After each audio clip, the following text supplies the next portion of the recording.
Hello, and welcome to a special edition of the Angus Report. I'm Crystal Albers. Today we focus on one of the most important discussions in the beef cattle business, choosing a crossbreeding versus a straight breeding system. The American Angus Association, Certified Angus Beef, and Dr. Nevil Speer recently released a white paper titled Crossbreeding: Considerations and Alternatives in an Evolving Market. This special edition of the Angus Report will explore that paper and what it means for the cattle business. Crossbreeding has been around for ages based on the science of heterosis. Give our viewers an overview of crossbreeding and how it's come to be. Well, Crystal, if you go back far enough in the cattle industry, go back into the 40s and 50s, most of the cattle in the United States were straight-bred cattle. In fact, a tremendous number of the cattle were Hereford cattle, and that was kind of the predominant cattle program.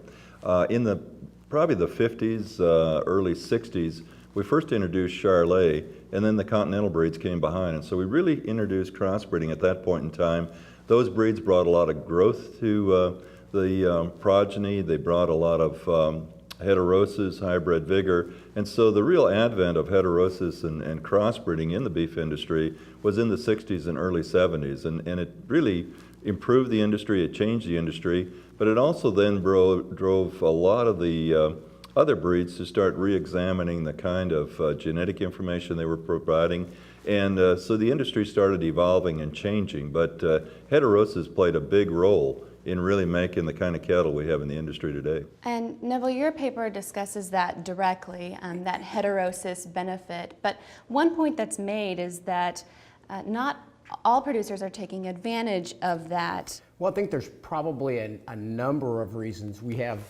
The purpose of the paper is to not dispute anything that we know about heterosis and the science of that. That's very well documented. But we recognize that there have been some very severe or very important structural shifts in the business, both from a macro perspective as we talk about supply chain and supply chain coordination, but then we've also had a lot of shifts within the industry or within the cow-calf sector. And so decision making becomes a little bit different than what we've traditionally thought about. At least that's what the signals are that cow-calf producers are giving us. So what are some of those market signals that cattlemen are seeing today that maybe weren't necessarily there 30 years ago? Well, I think one of those is a change from a consumer standpoint. The impact of crossbreeding, one of the things that was addressed early on was the amount of fat in the product. And so there was the whole era that we went through, the war on fat. Now I think what we've evolved into as an industry is really more focused on flavor, that eating experience, and particularly at the price that we're selling beef today relative to other proteins such as pork and poultry. We have to provide a very positive, flavorful eating experience.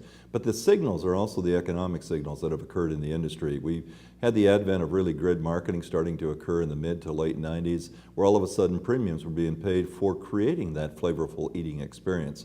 And this has really driven a lot of change in focus on the part of cattle producers as they not only chase just pounds, but also dollars per pound in terms of what they capture for their operation.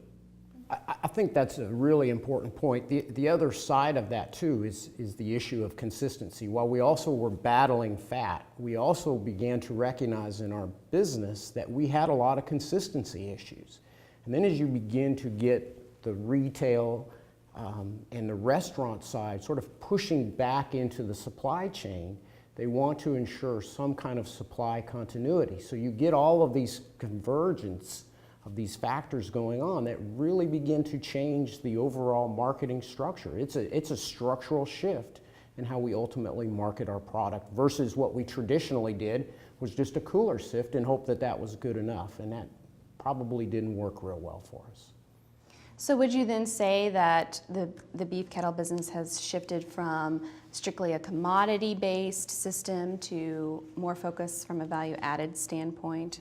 I think that's a great point, Crystal. There's no question that when you look at the dollars that really drive any business, but the beef business as well, it has to be consumer focused. And so the consumer, and Nevil made a great point in terms of consistency, the producer, if they're going to pay the price they're going to pay for steaks or some of our higher priced beef cuts, they really want a consistent, predictable product. And what we're trying to do as an industry is create that kind of product, because beef is very much a center of the plate preference for the consuming public, But they have expectations, and they have the right to have those expectations. And what's interesting in that is when you have that kind of shift, you have sort of this pull that we need to create, and then you need to supply that. And so you begin to create a virtuous loop, and to use a, kind of a common analogy, more chickens, more eggs, more eggs, more chicken, but it really does become a virtuous loop. If we can provide the product, then there becomes more demand, and then more demand ultimately creates better supply. And it's all based upon that structural shift in those market signals working back their way into the system. And all based upon the consumer's happiness too, right? No question, So. that's right. And I think it's also important to keep in mind that when we talk about the consumer, with beef, it's predominantly consumed in the United States, but the export market is of huge importance to the beef industry. We're exporting somewhere between 11 and 13% of all our product, and so we also need to look at the global consumer. And the global consumer looks to the United States to prove a high quality, grain-fed eating experience. So we're unique. The bulk of the grain-fed product produced globally is produced here in the United States. So it's not only a domestic issue in economic importance, it's also a global issue. Well, it sounds like there's quite a bit of opportunities for cattlemen who are focused on the value-added marketplace. And we'll continue that discussion after this. The Angus Report is a 30-minute weekly news program geared toward cattle producers, which features top industry news, practical applications, and stories from across the country.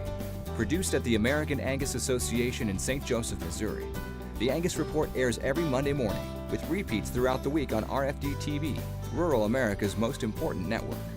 Advertising is available in two formats: commercials and program sponsorships. For more information or to reserve your airtime, contact the American Angus Association PR Department at 816-383-5100.